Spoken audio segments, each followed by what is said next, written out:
Today my topic is problem solving. The process of working through the steps to the problem to reach the solution. Problem solving may be including the mathematics and systematic calculations and can be carrying of the individual critical thinking skills. Problem solving అంటే ఏదైనా problem వస్తే మనం అంటే దాన్ని solution కోసం ఆలోచించుకుంటే అదే problem మనం కరెక్ట్గా చేయకూడదు. Reasoning is regarding the highest form of thinking. It is a complex mental process that need a well organized brain. It is also requiring some deliberate effects on the part of the individual who reasoning well.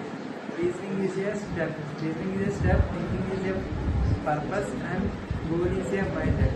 అంటే మనం ఏదైనా first ఏదైనా reasoning అనేది first step అది ఒక step, అది thinking అనేది ఒక పర్పస్. అంటే ఏదైనా పని చేస్తామంటే ఫస్ట్ స్టెప్ చేస్తామంటే సెకండ్ ప్రాసెస్, ఆ ప్రాసెస్ మొత్తం కంప్లీట్ చేయాలి.